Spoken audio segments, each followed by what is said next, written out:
menyaksikan mana alam, mana ilmu, mana batas alam dengan bukan alam, batas ruang hampa dengan ruang kosong. Karena kalau sudah ruang kosong, tidak ada lagi maujud, tidak ada lagi wujud, tidak ada lagi ilmu. Nah, itulah saudara. Nah, jadi kalau sudah mencapai seperti ini, nah maka saling menyaksikan. Semesta menyaksikan kita, kita menyaksikan.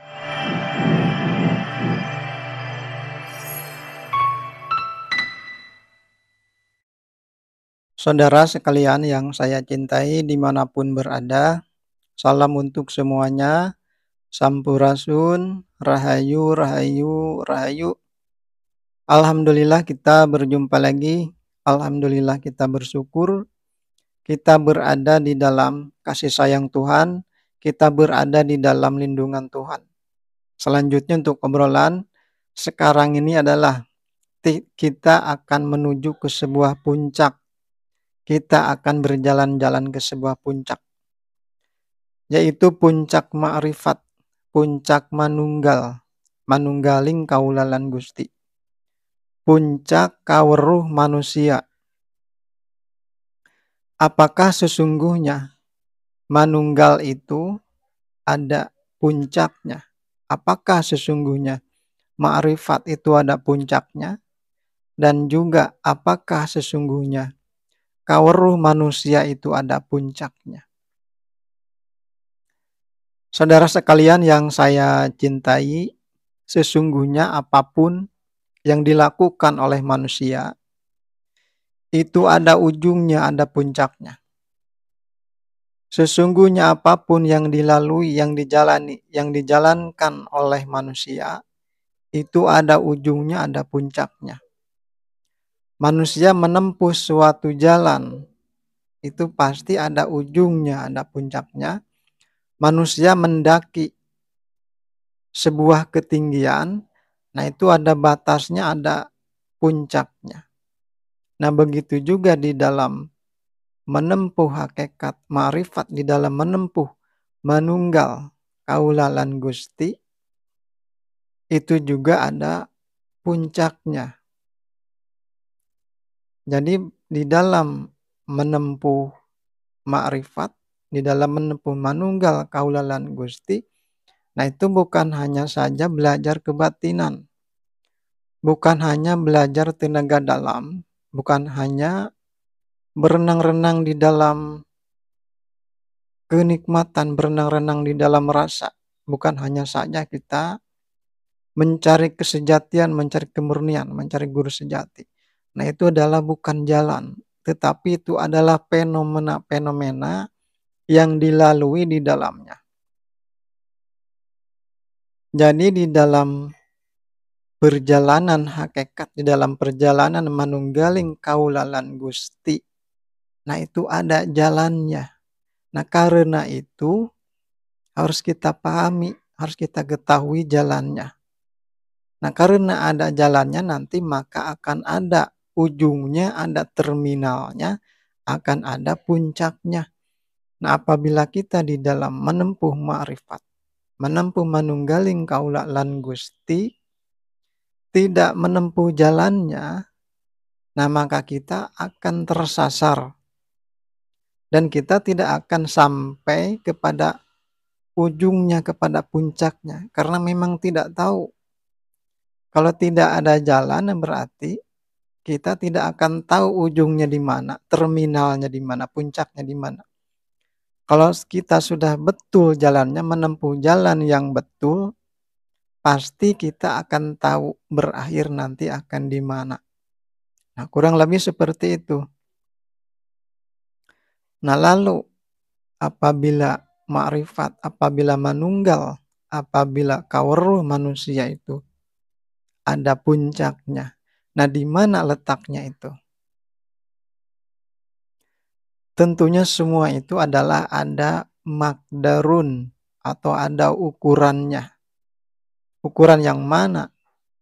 Adalah makdarul haq, adalah ukuran yang benar. Nah, benar menurut siapa?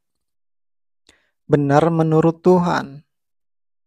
Karena Tuhan menciptakan segala sesuatu dan Tuhan menciptakan dan Tuhan menetapkan ukuran terhadap segala sesuatu itu.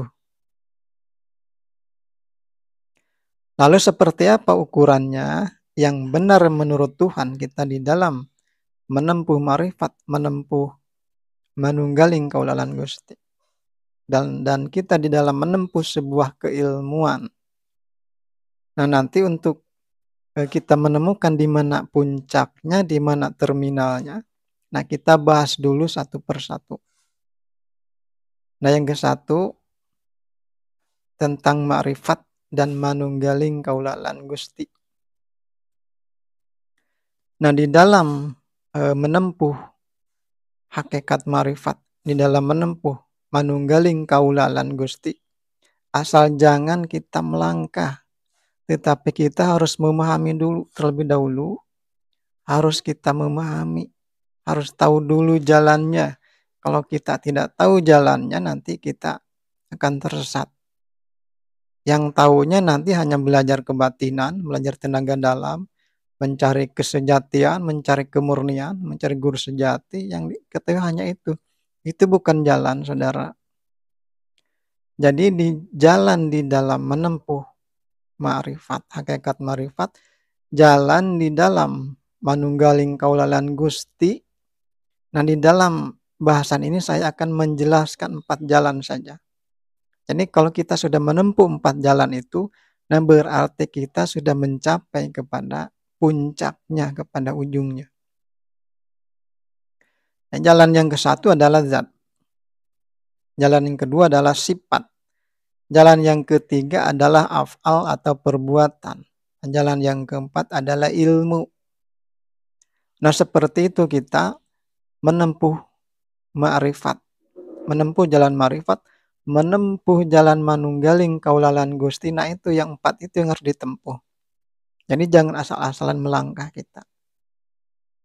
Nah, yang ke-1, jalan yang ke-1 yang harus kita tempuh di dalam ma'rifat, di dalam manunggaling kaulalan Gusti adalah zat. Jadi zat Tuhan itu adalah ruh maulana, rajanya ruh. Dan ruh yang ada di tubuh kita adalah idopi. Ruh idopi namanya. Tuhan adalah ruh semesta, ruh ageng. Nah, kita adalah ruh alit. Tuhan itu adalah energi yang maha besar, energi yang maha suci. Nah, kita adalah energi yang mikro atau yang alit. Nah, seperti itu. Jadi Tuhan itu adalah wujud. Wujud itu ada buktinya, ada nyatanya yang disebut dengan maujud. Maujudnya apa? Itulah napas semesta. Maujud daripada ruh idopi adalah napas alit yang ada pada tubuh kita, atau napas yang ada pada jagat alit pada tubuh kita. Nah, itulah yang harus dipersatukan, harus manunggal. Itulah yang disebut manunggaling kaulalan Gusti, manunggaling ruh alit dengan ruh ageng. Nah, seperti itu. Jadi manunggalnya napas alit dan napas ageng, manunggalnya idopi dengan ruh mulana. Itu yang harus kita sadari, yang harus kita pahami. Bahkan sesungguhnya tidak kita sadari bahwa zat Tuhan itu sudah ada di dalam tubuh kita, bahkan di dalam setiap ciptaan Tuhan yang ada di alam semesta ini. Siti Jenar, orang yang bijaksana yang berkualitas itu, beliau mengatakan bahwa di dalam setiap segala sesuatu yang ada di alam semesta ini, pada air, pada tanah, pada batu, kayu, besi, pada binatang, pada tumbuhan, termasuk pada tubuh kita terutama, ada zat Tuhan. Begitu juga Nabi sudah bersabda, sudah mengatakan bahwa barang siapa atau siapa saja yang melihat terhadap segala sesuatu tidak dilihat Tuhan di dalamnya, maka penglihatannya adalah sia-sia atau batal. Nah, itu kata Nabi. Itulah di luar kesadaran kita terkadang seperti itu, bahwa Tuhan itu sudah ada pada setiap ciptaannya termasuk pada tubuh kita. Nah, kita sekarang sudah mengerti mawujudnya seperti apa. Mawujudnya adalah napas ageng, dan mawujud daripada roh kita adalah napas alit. Itulah yang dipersatukan. Memang itu sudah bersatu, cuman kita kurang menyadari. Keluar masuknya napas. Nah, itulah wujud daripada bersatunya napas ageng dengan napas alit. Nah, kita lihat betul atau tidak. Kita menghisap napas. Nah, kita berarti menghisap itu napas semesta, napas yang ageng, masuk melalui hidung ke tubuh kita. Dan diterima di dalam oleh napas yang alit. Kemudian napas itu dihembuskan. Napas alit ikut keluar. Kemudian dihisap lagi terus. Nah, itu berharokah, bergerak, bersatu. Karena memang dia adalah hidup, zat hidup. Jadi ruh itu, napas itu adalah zat hidup. Dia itu adalah energi. Nah, maka kita sadari, kita pahami, kita pelajari, maka muncul yang namanya energi atau kekuatan di tubuh kita. Nah, itu saudara, kalau kita pelajari, kalau kita jalani, kalau kita jalankan, itu bisa bertahun-tahun untuk mempelajari kita manunggal secara zat. Nah, ini kita berbicara singkatnya saja, ringkasnya saja. Nah, itu yang ke-1. Jalan ma'rifat, jalan manunggal yang ke-1 adalah zat. Sudahkah kita menyadari itu? Sudahkah kita bermakrifat atau manunggal antara zat dengan zat? Nah, kembali kepada apa yang kita rasakan selama ini, apa yang kita pahami selama ini. Jalan ma'rifat yang kedua, jalan manunggal yang kedua adalah sifat. Sifat daripada napas semesta, sifat daripada Tuhan. Nah, sudahkah kita bersatu dengan sifat Tuhan? Nah, kemudian jalan manunggal, jalan ma'rifat yang ketiga adalah af'al atau perbuatan. Perbuatan semesta, perbuatan napas semesta, perbuatan Tuhan. Sifat dan perbuatan Tuhan itu adalah Al-Karim. Kita singkat saja, kita ringkas saja. Jadi sifat-sifat Al-Karim artinya sifat-sifat yang mulia, yang terpuji. Perbuatan juga sama, Al-Karim itu perbuatan yang mulia, yang terpuji. Nah, sudahkah kita menyatu dengan sifat dan perbuatan Tuhan? Sifat dan perbuatan Tuhan, nah kita singkat saja di dalam bahasan ini, tercermin di dalam nama-namanya. Tercermin di dalam Asmaul Husna. Asmaul Husna itu ada 99. Nama-nama semesta, nama-nama ruh mulana, nama-nama yang maha ada itu adalah 99. Dan nama yang ke-100. Jadi sifat dan perbuatan Tuhan yang Al-Karim, yang mulia itu tercermin di dalam Asmaul Husna. Nama-namanya, misalkan yang memelihara, yang merawat, yang memberi, yang melayani, yang mengasihi, yang menyayangi, yang mengampuni, dan seterusnya. Itulah di antara nama-nama Tuhan atau Asmaul Husna. Ini sifat dan perbuatan Tuhan tercermin di dalam Asmaul Husna. Nah, kita singkat saja, kita ringkas saja. Asmaul Husna itu kita singkat saja, intinya adalah Ar-Rahman Ar-Rahim, Maha Pengasih, Maha Penyayang. Jadi sifat dan perbuatan Tuhan itu adalah Maha Pengasih dan Maha Penyayang, disingkat, diringkas. Jadi Tuhan itu adalah wujud Maha Pengasih, Maha Penyayangnya itu adalah setelah Tuhan menciptakan alam dan isinya ini. Nah, Tuhan ini selamanya mengasihi, menyayangi, wujudnya adalah merawat, memelihara, melayani, memberi petunjuk, dan lain-lainnya, memberi rezeki, dan lain-lain. Nah, seperti itu. Nah, itulah kita jalan ma'rifat yang kedua, yang ketiga. Kita berma'rifat, manunggal kepada sifat dan perbuatan Tuhan. Berarti kita manunggal kepada Ar-Rahman Ar-Rahim, kepada kasih sayang. Nah, secara rasa di dalam dada kita, manunggal secara wujud amalia, wujud aktivitas. adalah dilakukan di dalam kehidupan kita sehari-hari. Kasih sayang, ada yang menyayang, ada yang mengasihi, ada yang dikasih, ada yang disayang. Lebih jelasnya tolong-menolong, ada yang ditolong, ada yang menolong. Ada yang menerima, ada yang diterima. Itulah adalah wujud kita manunggal dengan sifat dan perbuatan Tuhan. Nah, sudahkah kita manunggal dengan sifat dan perbuatan Tuhan?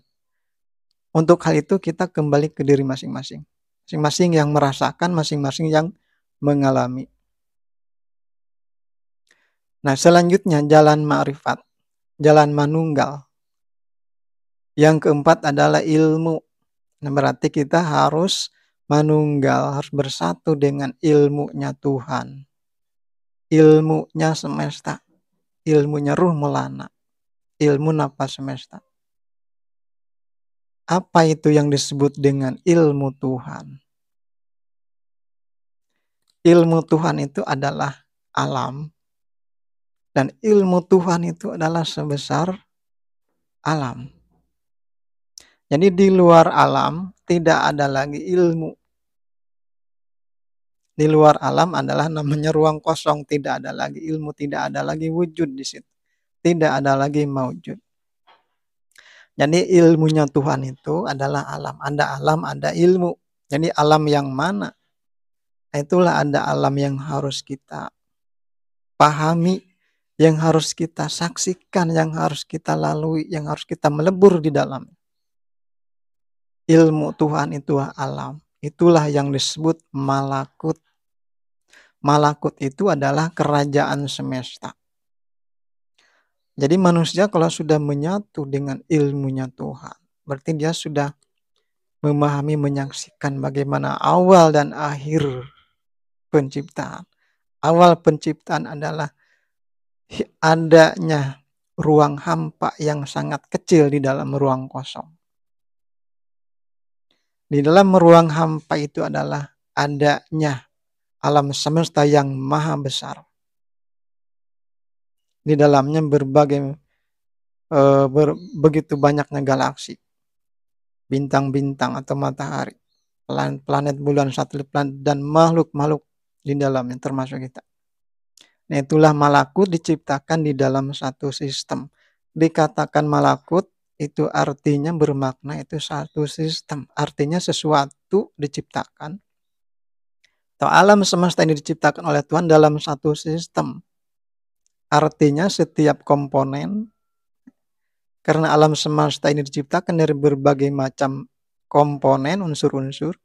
Setiap komponen, setiap bagian, setiap unsur memiliki makna masing-masing, memiliki peran masing-masing.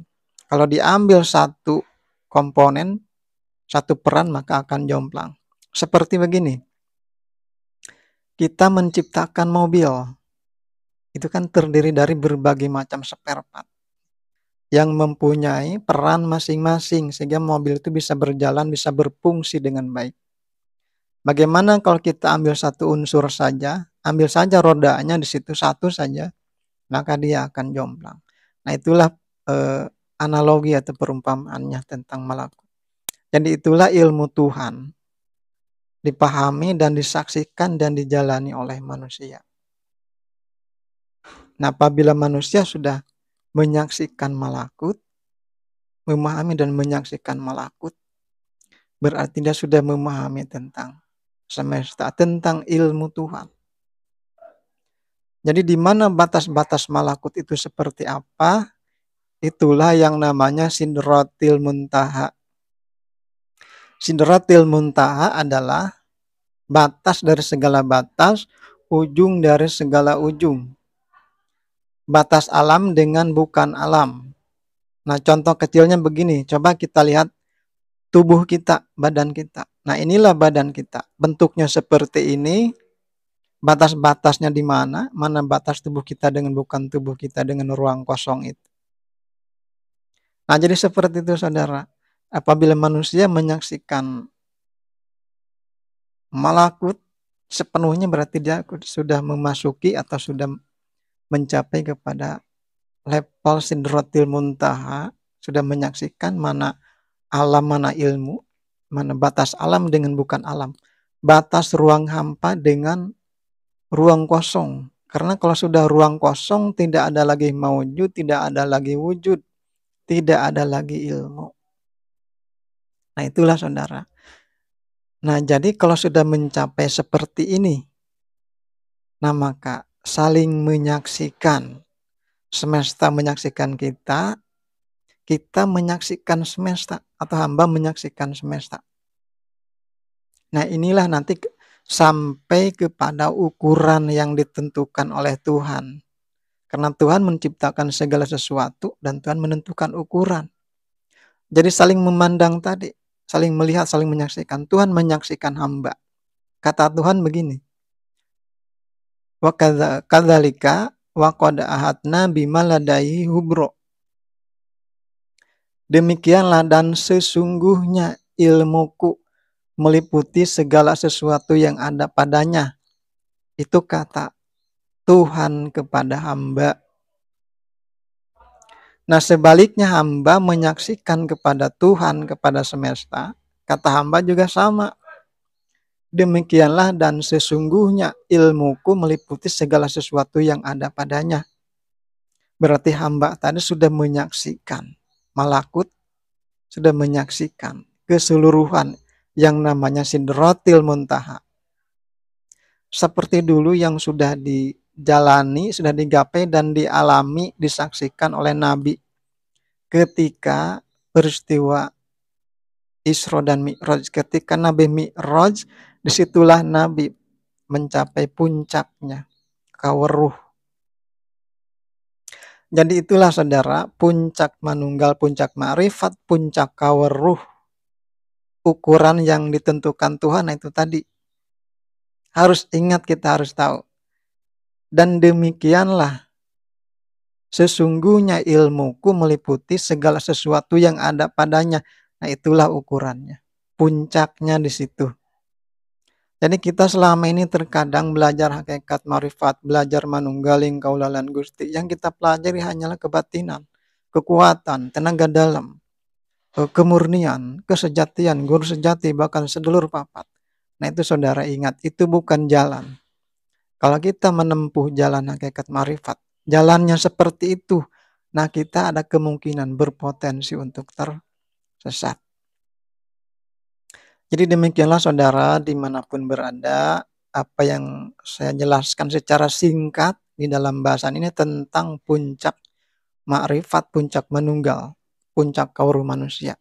Apabila ada kekeliruan, apabila ada salah kata, mohon dimaklumi. Dan juga apabila ada kekurangan, silahkan disempurnakan oleh masing-masing. Dan semoga obrolan ini ada manfaatnya. Dan kita berjumpa di dalam obrolan yang berikutnya. Dan tentunya salam untuk kita semua.